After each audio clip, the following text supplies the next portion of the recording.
Bonjour tout le monde, bienvenue sur l'après-ciné, la chaîne du passionné. Aujourd'hui, une toute nouvelle rubrique qui change. Je trouvais le concept assez original, même si c'est pas une première forcément sur YouTube. J'appelle ma rubrique l'après-séance, la réaction à chaud. Je sors à l'instant du cinéma et je viens de voir Suicide Squad en 3D. Alors bon, c'est un film que je n'attendais pas forcément. Enfin, je l'entendais parler, mais bon, pas plus que ça. Et mon attention a été retenue que par en fait deux choses qui m'intéressaient dans le film, à savoir bien la merveilleuse et esquisse et succulente Harley Quinn et T-Man, Batman. Même si celui-ci, on le voit dans le film pas longtemps. Et mon impression, eh bien, à chaud, elle est vraiment bonne.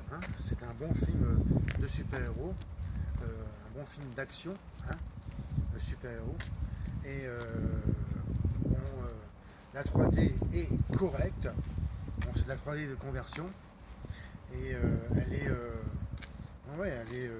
c'est que de la profondeur, mais c'est tout à fait correct pour de la 3D. Et l'histoire, bon, c'est pas très original. Elle est sympa, mais bon, il n'y a pas forcément quelque chose vraiment de transcendant. Le casting, j'ai trouvé très bon.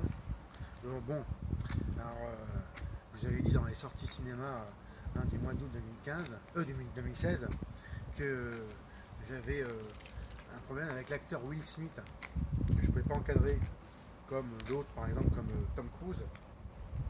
Et là, ben, il est très bien passé, puisqu'il est présenté comme un des membres du Suicide Squad, qui sont, où on insiste plus sur les histoires que les autres. Par exemple, Killer Croc et le personnage de Katana sont un peu occultés, ils sont un peu passés au deuxième,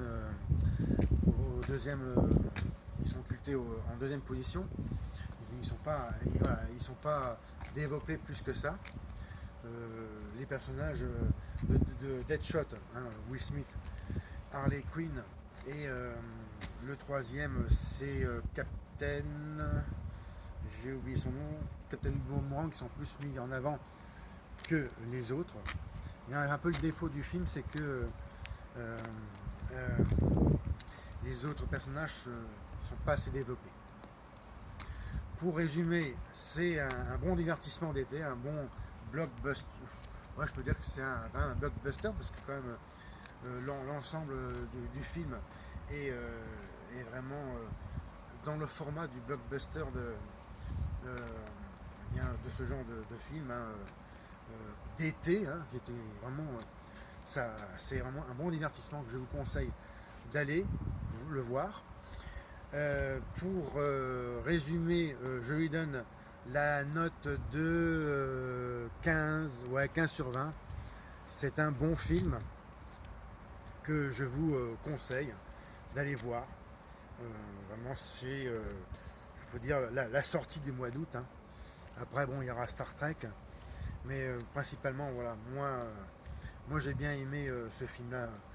Je ne sais pas si je ferai une critique plus poussée sur YouTube.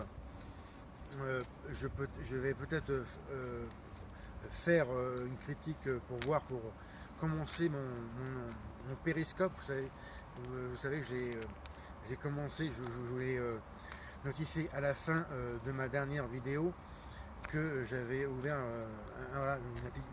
mon périscope à l'après-ciné. Alors je vais voir si je vais faire une critique là-dessus, comment ça marche, parce que je ne sais pas du tout encore comment ça marche ce système d'application. Et de toute manière, je mettrai un tweet sur mon compte Twitter à l'après-ciné. Voici pour cette réaction à chaud, Suicide Squad. Vraiment, ça vaut le coup d'y aller, il n'y a pas d'hésitation. Alors, comme d'habitude, merci pour votre attention. C'était Fred.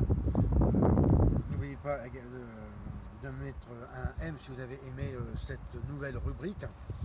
regardez, partagez mes autres vidéos. Et, encore mieux, abonnez-vous à ma chaîne. C'était Fred.